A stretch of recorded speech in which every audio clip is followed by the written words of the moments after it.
امام احمد رضا خان فاضل بریلوی نے لکھا ہے، آپ فرماتے ہیں کہ سجدہ قبور بالاتفاق حرام ہے اور طواف قبور بالاتفاق حرام ہے، زیارت قبور بالاتفاق جائز ہے، بوسہ قبور مختلف فی ہے، احوط یہ ہے کہ نہ دیا جائے، یعنی بوسے سے بھی اگر گریز کر لیا جائے تو کسی کو کوئی اور شائبہ نہ ہو تو یہ بھی بہتر ہے، لیکن خیر بوسے کے بارے علماء قائل ہیں، اس پر دلائل بھی موجود ہیں، لیکن قبروں کے سامنے یوں ہی کھڑے ہو جانا اور کھڑے ہو کر کے یوں سر جھکانا یہ جائز نہیں ہے۔ علامہ اقبال کہتے ہیں کبھی تم نے دیکھا کوئی کتا بھی کسی کتے کے آگے سر جھکاتا ہو؟ یہ تو اس کو بھی پتہ ہے کسی کے آگے سر نہیں جھکانا، حضرت مجدد کی تعلیم کیا تھی؟ یہی بات کہی تھی اکبر نے کہ سجدہ نہیں کرتے تو ساری جھکا دی، آپ نے فرمایا نہیں جھکاؤں گا۔ پھر اس نے آپ کو دربار میں بلوایا، سازش کی، دروازہ چھوٹا رکھا کہ حضرت مجدد الفسانی جب داخل ہوں گے تو سر جھکا کے تو گزریں گے تو کہوں گا لو سر جھکا ہی لیا، لیکن جن کے سر کو اللہ بلند کرے کون جھکا سکتا ہے؟ حضرت مجدد جب دروازے پہ پہنچے تو سمجھ گئے کہ یہ میرے لیے ایک جال بنا گیا ہے کہ جھکوں گا تو گزروں گا، آپ نے پہلے اپنی ٹانگیں داخل کی۔ تو اقبال خراج پیش کرتا ہے، حاضر ہوا میں شیخ مجدد کی لحد پر، وہ خاک کے زیر فلک مطلع انوار، گردن نہ جھکی جس کی جہانگیر کے آگے، جس کے نفس گرم سے ہے گرمی احرار، وہ ہند میں سرمایہ ملت کا نگہبان، اللہ نے بر وقت کیا جس کو خبردار۔ اس لیے کسی کو اپنے سامنے جھکانا یا کوئی میرے لیے کھڑا ہو، حضور نے یہ بھی فرمایا کہ جو شخص یہ ارادہ رکھے کہ میرے لیے لوگ کھڑے ہوں اپنا ٹھکانہ جہنم میں تلاش کرے۔ آج خود اگر کوئی کھڑا ہو جائے تو یہ اس کی مرضی، اور حضرت سعد آئے، حضور نے فرمایا قوموا الی سیدکم، یہ تمہارا سردار آیا، اس کا اٹھ کے استقبال کرو، لیکن اگر کوئی خود چاہے کہ میرے لیے کھڑے ہوں تو اس کے لیے یہ وعید فرمائی۔ اس طرح اگر تمہارے کوئی ہاتھ چوم لیتا ہے لیکن ہاتھ چومنے کے بغیر یوں گردن جھکانا یہ درست نہیں ہے، لیکن ہاتھ چومنے کے لیے تو وہ صحابہ کے عمل سے ثابت ہے، لیکن اگر کوئی چاہے کہ میرے ہاتھ چومے جائیں اور اگر جو نہیں چومتا تو اس سے ناراض ہو جاتے ہیں۔ میں ایک دفعہ ایک صاحب کو ملنے گیا تو ہم ہر شخص کے ہاتھوں نہیں نہ چومتے، آخر جو ہے وہ کسی کے ہاتھ چومنے ہو تو پھر کچھ دیکھنا بھی تو ہوتا ہے، دل اسے دے دیں جو دل بھر ہی نہ ہو، تو ہم تو کسی کے ہاتھ چومتے ہیں نا، ہم وہ ہاتھ چومتے ہیں، وہ پاؤں چومتے ہیں جو راہ حق کے مسافر ہوتے ہیں، ہم ان ہاتھوں کو بوسہ دیتے ہیں اور اگر ہماری آنکھوں کی پلکوں کے ساتھ لگ جائیں تو اعزاز سمجھتے ہیں۔ تو خیر میں نے مصافحہ کیا تو ناراض ہو گئے، انہوں نے پکڑ کے میرے ہاتھ چوم لیے، کہنے لگے لو کیا بگڑا ہے میرا؟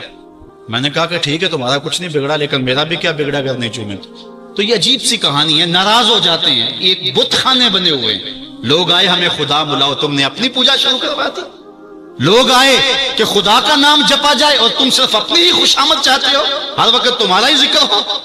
میں کتنے آراس کو جانتا ہوں جہاں اللہ رسول کا ذکر نہیں ہوتا، پیر کا ہی ذکر ہوتا ہے، کرامتیں بیان ہوتی ہیں، اور پھر آج کل جھوٹی کرامتوں کا ایک کاروبار چلا، عجیب رنگ ڈھنگ ہے، عجیب بات ہے، خوابیں گھڑی جا رہی ہیں، کرامتیں گھڑی جا رہی ہیں۔ میرے پاس بھی کئی لوگ آئے خوابیں لے کر، جی یہ ہم نے دیکھا ہے، میں نے کہا تم نے دیکھا ہوگا میں نے نہیں دیکھا ہے۔ لوگ بڑے مفاد پرست ہیں، بڑے بڑے رنگوں میں آتے ہیں۔ ایک بندہ میرے پاس ایک دفعہ آیا کہ جی میرے پاس 12 موئے مبارک ہے، میں 2 آپ کو دینا چاہتا ہوں۔ میں نے کہا تو لوٹ سیل لگائی ہے، موئے مبارک کوئی تماشا ہے؟ جہاں سے مرضی کو بال اٹھا کے کہہ دیتا ہے یہ حضور کا موئے مبارک، یہ کوئی تماشا ہے؟ اگر کوئی ہے اور کثرت سے دنیا پر موجود ہے وہ تو برکت والی بات ہے، لیکن آج ہر نئی میں رازدار دی شدے والی بات ہے، اور ہر شخص جو مرضی دعویٰ۔ ایک بندے نے ایک دن مجھے رات کو فون کیا، جناب کہاں ہے؟ میں نے کہا گھر میں۔ کہنے لگا باہر نکل کے دیکھو۔ میں نے کہا کیا ہے؟ کہا جی آسمان کی طرف دیکھو۔ میں نے کہا ہوا کیا ہے؟ کہنے لگا چاند کے اندر حضور کی تصویر ہے۔ میں نے کہا تو پاگل ہے؟ لوگوں نے زندگیاں گزار دی اور زیارت نہ ہوئی، اور تو جو ہے لوٹ سے لگا دی ہوئی ہے کہ چاند کے اندر تصویر لگا دی۔ میں نے کہا کمال ہے، کوئی بات کرنے والی ہے تیری؟ ہمارے ہاں ذوف الاعتقادی اتنی پھیل گئی ہے کہ جو بات کرے لوگ پیچھے دوڑ پڑتے ہیں۔ کئی ایسے واقعات ہوئے ہیں، کوئی کہتا ہے میرے گھر میں حضور کے قدم لگے ہیں، کوئی کچھ بول رہا ہے، کوئی کچھ بول رہا ہے۔ یہ لوگ اللہ سے ڈرتے نہیں ہیں، خوف نہیں کرتے۔ جھوٹی خوابیں، جھوٹی کرامتیں اگر سچی ہیں تو میں ان کا انکار نہیں کرتا، لیکن اس وقت معاشرے کے اندر جو کچھ ہو رہا ہے میں اس کی نشاندہی کر رہا ہوں۔ اپنے بھی خفا مجھ سے ہیں، بیگانے بھی ناخوش، میں زہر حلال کو کبھی کہہ نہ سکا کند، بات وہی کہتا ہوں سمجھتا ہوں جسے حق، نئے ابلہ مسجد ہوں نئے تہذیب کا فرزند۔ میں کہتا ہوں اگر جھوٹوں کے پیچھے چلو گے رسول اللہ ناراض ہو جائیں گے تم سے۔ یہ جرت کیوں کرتے ہو؟ یہ ہمت کیوں کرتے ہو؟ کیوں جھوٹے دعوے کرتے ہو؟ سچ بولو، تمہارے پیچھے کوئی لگے یا نہ لگے اس کی پرواہ نہیں ہے. یا ایھا الذین آمنوا اتقوا اللہ وقولوا قولا سدیدا. اللہ فرماتا ہے ایمان والو سیدھی سیدھی بات کرو. پھر کیا ہوگا؟ یصلح لکم اعمالکم ویغفر لکم ذنوبکم. وہ تمہارے اعمال بھی ٹھیک کر دے گا، تمہارے بخشش بھی فرما دے گا. نہ لوگ اکٹھے ہوں، نہ مجمع بنے، نہ حلقہ بنے. یار یہاں تو 72 ہوں تو وہ بھی قبول ہیں. یہاں مقدار نہیں دیکھی جاتی، یہاں معیار دیکھا جاتا ہے. سر نہیں گنے جاتے، دل گنے جاتے ہیں. یہاں یہ دیکھتے ہیں. مت لوگوں کو جو ہے وہ کھلونے دے کے بہلاؤ اور لوگوں کی عقیدتوں کو لوٹو اور لوگوں کے ساتھ ظلم کرو، زیادتی کرو، اپنی آخرت بھی کالی کرو اور لوگوں کی آخرت بھی کالی کرو. آپ دیکھیں دائیں بائیں، اپنی نظر رکھیں. نگہباں بن کے جو اہل چمن کی آبرو لوٹے. چمن والو عقیدت چھوڑ دو ایسے نگہباں کی. کوئی حق کا مسافر تلاش کرو، چاہے اس کے کپڑے پھٹے ہوئے ہوں، کرامت اس کی نہ ہو ساری زندگی کے اندر، لیکن محمد عربی کی غلامی تو ہو نا. حضرت شاہ نقشبند بخاری سے کسی نے پوچھا حضور آپ کی کوئی کرامت؟ فرمانے لگے اس سے بڑی کرامت کیا ہو سکتی ہے؟ اتنے گناہوں کے باوجود زمین پہ چل رہا ہوں اور زمین مجھ کو دنسا نہیں لیتی اپنے اندر.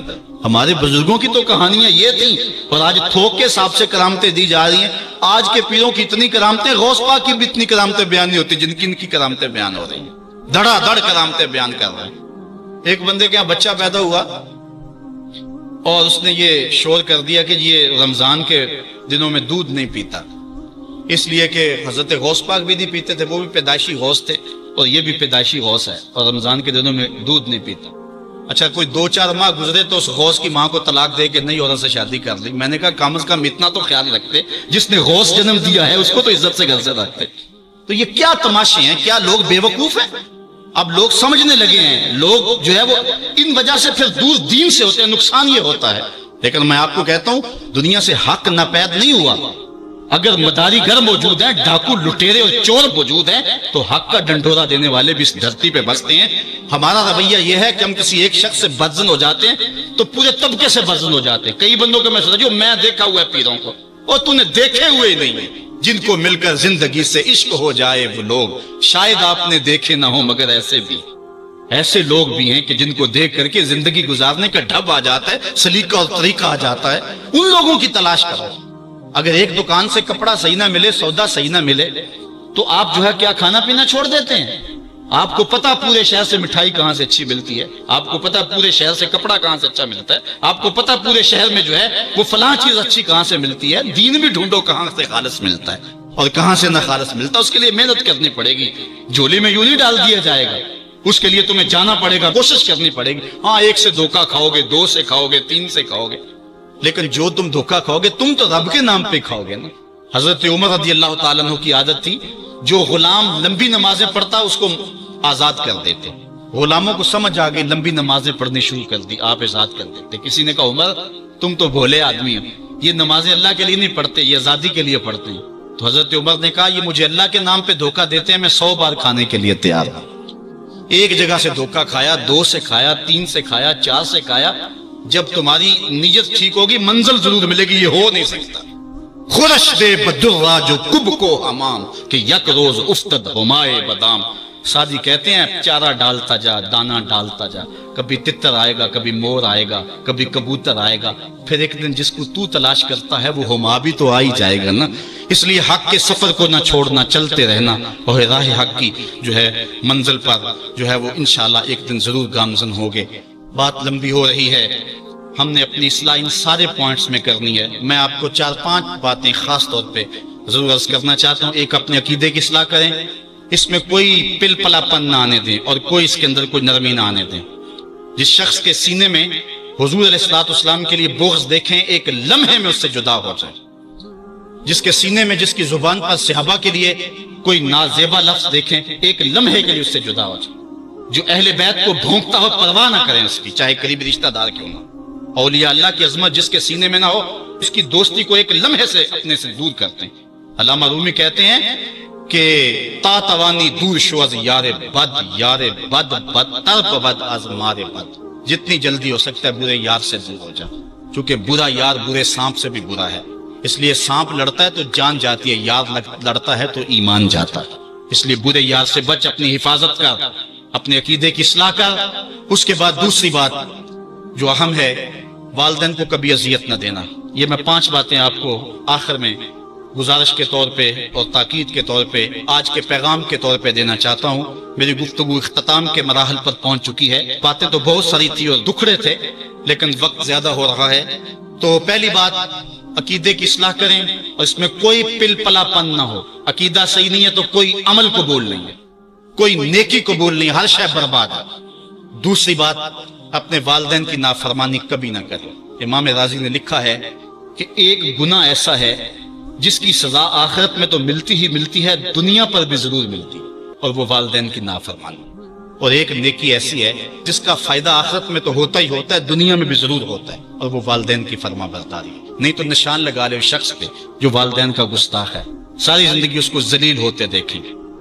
اور اس شخص پہ بھی نشان لگا لے جو والدین کا فرما بردار ہے، زندگی میں آپ اس کی پگڑی کو کبھی جھکا ہوا نہیں دیکھیں گے، اللہ اس کی عزت کی حفاظت کرے گا۔ اور والدین کے لیے جو شخص روزانہ دعا کر دیتا ہے، میں نے کتب میں پڑھا ہے، ساری زندگی اس کے رزق میں بے برکتی نہیں آتی۔ اس لیے اپنے والدین کو راضی کرنا، عقیدے کی درستگی کے بعد اپنے والدین کو جا کے راضی کرنا۔ اگر کسی کے والدین ناراض ہیں، ہاتھ جوڑ کے معافی مانگنے میں کوئی شرم محسوس نہ کریں، پاؤں پکڑ لیں، منتیں کریں، ان کو راضی کر لیں۔ اللہ کی رضا والدین کی رضا میں، اور اللہ کی ناراضگی والدین کی ناراضگی میں ہے۔ اور حضور علیہ السلام نے فرمایا 4 لوگ ایسے ہیں جن کو جنت میں جانے سے کوئی شے نہیں روک سکے۔ وہ 4 لوگ کون ہیں؟ ایک وہ شخص کہ جو اس حال میں مرا کہ اس کے والدین اس پہ راضی تھے۔ دوسرا وہ شخص کہ جس نے ایسی سچی توبہ کی کہ گناہ کی طرف دوبارہ پلٹنا اس کے لیے اتنا مشکل تھا جس طرح تھن سے نکلا ہوا دودھ واپس جانا مشکل ہے۔ تیسری وہ عورت جو اس حال میں دنیا سے رخصت ہوئی کہ اس کا شوہر اس کے اوپر راضی تھا۔ اور چوتھا وہ شخص کہ جس کے بال بچے زیادہ تھے، ذرائع آمدنی تھوڑے تھے، لیکن اس کے باوجود اس نے اپنے بچوں کے پیٹ میں حرام کا ایک لقمہ نہیں جانے دیا۔ تیسری بات، اپنی نظر اور شرمگاہ کی حفاظت کریں۔ اس دور کا سب سے بڑا فتنہ یہ ہے کہ نگاہیں پاک نہیں رہی، نگاہیں غلیظ اور گندی ہو گئی، شرمگاہوں میں وہ تقدس نہیں رہا۔ حضور علیہ السلام نے ارشاد فرمایا، من زنا زنیا بہی ولو بہی تانے دارہی، جس شخص نے زنا کیا یہ عمل اس کے گھر بھی لوٹے گا، اگرچہ اونچی اونچی دیواریں کیوں نہیں کرتے۔ یہ مقافات عمل ہے۔ گندم از گندم بروئے جو سے جو، از مقافات عمل غافل مشو۔ گندم بو گے تو گندم کاٹو گے، جو بو گے تو جو کاٹو گے۔ نظر کو تقدس دو، نظر کو پاکیزگی دو۔ حضرت لقمان حکیم کہتے ہیں کہ میں کئی نبیوں سے ملا ہوں، کئی نبیوں سے ملاقات کی ہے، اور میں ان سے 2-2 4-4 باتیں جمع کی ہیں، اور ان ساری باتوں کو میں نے جمع کر کے 100 باتیں جمع کی ہیں، اور ان کا پھر میں نے خلاصہ تیار کیا ہے۔ ان میں 8 باتیں الگ کی ہیں۔ ان 8 باتوں میں ایک بات یہ ہے، جب کسی کے گھر جاؤ تو نظر کو حفاظت میں رکھو۔ جس شخص کے مہمان بنو، جس کے گھر جاؤ، تمہاری نظر نہ بھٹکنے پائے۔ نظر اگر غیر محرم کو شہوت سے دیکھتی ہے، حدیث میں آتا ہے کل قیامت کے دن جہنم کی آگ سے بھر دی جائے، وہ سخت رسوا ہوگا۔ آج میڈیا کی آوارگی اور انٹرنیٹ پہ جو کچھ ہو رہا ہے، ٹیلی ویژن اور سینما جو بدتمیزی پھیلا رہے ہیں، اور موبائل پیکج جس طرح بے حیائی کے جو ہے وہ کیفیات پیدا کر رہی ہیں اور بے حیائی کو فروغ ہو رہا ہے، ہم اس کے خلاف پوری قوت کے ساتھ بند باندھیں۔ اپنی اولادوں کے ہاتھوں سے ناول چھین لو، ان کے ہاتھوں سے جو ہے وہ فلمیں چھین لو، ان کی خلوتوں پہ نظر رکھو اور ان کی حفاظت کرو۔ جس شخص کی نظر پاک نہیں ہے اس کے من میں طہارت نہیں آ سکتی ہے، دل پاک نہیں ہے اس کو جو ہے وہ باطن کا نور نصیب نہیں ہو سکتا۔ وائے قوم کشتائے تدبیر غیر، کارے او تخریب خود تعمیر غیر، از حیا بیگانہ پیرانے کہن، نوجوانہ چوں زنا مشغول تن۔ کتنی حکمت والی بات کہی اقبال نے۔ وہ اپنے دور کا دکھڑا سناتا ہے، جس دور سے ہم گزر رہے ہیں اب تو عجیب حال ہو گیا۔ اقبال کہتا ہے یہ جو میرا دور ہے، جوان تو جوان رہے، بوڑھوں کی نظروں میں حیا نہیں رہا۔ از حیا بیگانہ پیرانے کہن، بوڑھے لوگوں کی آنکھوں میں بھی اقبال کہتا ہے حیا نہیں رہا۔ نوجوانہ چوں زنا مشغول تن، اور نوجوان عورتوں کی طرح اپنے تن کے ساتھ لگے ہوئے ہیں۔ حضرت معاذ بن جبل رضی اللہ تعالیٰ عنہ فرماتے ہیں حضور نے ہم سے 10 باتوں کا عہد لیا۔ پہلی وہی چیز کہ اللہ کے ساتھ کسی کو شریک نہ ٹھہرانا، اگرچہ تجھے جلا دیا جائے اور تجھے قتل کر دیا جائے۔ دوسری وصیت یہ کی کہ اپنے والدین کی کبھی نافرمانی نہ کرنا۔ اگرچہ تجھے تیرے گھر سے نکال دے، تیرے اہل سے نکال دے، بچوں سے دور کر دے، لیکن پھر بھی ان کی نافرمانی نہیں کرنی، کیونکہ والدین کی نافرمانی کرنے والا دنیا پہ بھی رسوا ہوتا ہے، آخرت میں بھی رسوا ہوتا ہے۔ امام غزالی نے لکھا ہے کہ ایک جرم ایسا ہے کہ جس کی سزا آخرت میں تو ہے ہی ہے، دنیا میں بھی ضرور ملتی ہے، وہ والدین کی بے ادبی ہے، اور ایک نیکی ایسی ہے جس کی جزا آخرت میں تو ہے ہی ہے، دنیا میں بھی ضرور اس کا صلہ ملتا ہے، اور وہ والدین کا ادب ہے۔ اس شخص پہ نشان لگا لیں جو والدین کا بے ادب ہے، آپ اس کو ذلیل و رسوا ہوتا ضرور دیکھیں گے، اور اس شخص پہ بھی نشان لگا لیں جو والدین کا مؤدب ہے، فرما بردار ہے، اس کی پگڑی کا کلس کبھی نیچا ہوتا نہیں دیکھیں گے آپ۔ تو والدین کے ساتھ اس نے سلوک کرنے کی تلقین کی گئی۔ حضور نے تیسری وصیت یہ کی کہ فرض نماز جان بوجھ کے ترک نہ کرنا، جس نے جان بوجھ کے فرض نماز ترک کی اللہ اس سے اپنا ذمہ اٹھا لیتا ہے۔ اللہ کا ایک ذمہ ہوتا ہے جو بندوں کا اس نے لیا ہوتا ہے اپنے محض کرم سے، تو پھر وہ ذمہ اٹھا لیتا ہے۔ پھر وہ دیکھیے اللہ ذمہ اٹھا لے تو پھر وہ سوائے ذلیل ہونے کے اور کیا اس کا مقصود ہوگا، تو ذلت ہی ذلت اس کا مقدر ہوگا۔ اللہ اکبر۔ آج ہم کہتے ہیں پوری دنیا کے اوپر کہ مسلمان کیوں ذلیل اور کیوں رسوا ہو رہے ہیں، 5-7% مسلمان جو ہے وہ نمازی ہیں، تو پھر جب یہ حالات ہوں گے تو پھر اللہ اپنا ذمہ اٹھا لے گا۔ جب وہ اپنا ذمہ اٹھا لے گا تو پھر ہمیں جو مرضی توڑے، جو مرضی مارے، پھر اس کا ذمہ اٹھ گیا تو وہ ذمہ ہم سے اٹھا لیتا ہے اگر ہم اس کے حضور سجدہ ریزیاں نہیں کرتے۔ اور یہ بھی حضور نے وصیت کی کہ کبھی شراب نہیں پینی، اس لیے کہ ہر بے حیائی کی جڑ ہے، اور فرمایا معصیت سے، گناہ سے بچنا، اگر کوئی گناہ کرتا ہے تو پھر اللہ تعالیٰ اس سے ناراض ہو جاتا ہے۔ چھٹی بات حضور نے یہ ارشاد فرمائی کہ جب جنگ میں کھڑے ہو تو پھر پیٹھ دکھا کے بھاگنا نہیں ہے، اگرچہ لوگ کٹ کٹ کے گر رہے ہوں تو میں صلی اللہ العافیہ، اللہ سے عافیت مانگو، یعنی اللہ سے مانگو عافیت، بیماری نہ مانگو، آزمائش نہ مانگو، مشکل نہ مانگو، لڑائی نہ مانگو، جنگ نہ مانگو، لیکن اگر پڑ جائے تمہارے اوپر تو پھر استقامت دکھاؤ، پھر بھاگنا نہیں ہے، اور یہ کبائر میں سے جنگ سے بھاگ جانا۔ تو فرمایا کہ اگرچہ لوگ کٹ کٹ کے گر رہے ہوں تو جنگ سے بھاگنا نہیں ہے، اور یہ بھی وصیت لی کہ کسی جگہ پہ کوئی بیماری آ جائے اور لوگ موت کا شکار ہو جائیں تو پھر ثابت قدم رہنا ہے، وہاں کو چھوڑ کے بھاگنا نہیں ہے۔ اور 8ویں وصیت حضور نے یہ لی کہ اپنے اہل و عیال پر، اپنے بچوں پر، اپنی بیوی پر اپنی استطاعت کے مطابق کھل کے خرچ کرو، بخل نہ کرو، ان سے ان کی ضروریات کو صحیح پورا کرو۔ اور 9ویں حضور نے یہ وصیت کی کوڑا لٹکا کے رکھو، ان کو ادب سکھانے کے لیے، دین سکھانے کے لیے، اور ان کو اچھائیوں کا خوگر بنانے کے لیے، برائیوں سے بچانے کے لیے باپ گھر کے اندر جو ہے وہ کوڑا لٹکا کے رکھے، چھڑی لٹکا کے رکھے۔ یعنی مطلب کیا کہ اولاد کو پتہ ہو کہ اگر ہم نے نافرمانی کی اور اللہ کے حکموں کو توڑا، ہم نماز نہ پڑھی تو پھر یہ ہمارے اوپر ڈنڈا برسے گا بھی، تو ان کو جو ہے وہ اس طرح ان کے اوپر جو ہے یہ پریشر رکھو۔ اور 10ویں وصیت یہ کی کہ ان کے سینے میں اللہ کا خوف، اللہ کی خشیت پیدا ہونی چاہیے۔ جس سینے میں اللہ کی خشیت ہوتی ہے اس سینے میں کسی اور کا ڈر نہیں ہوتا۔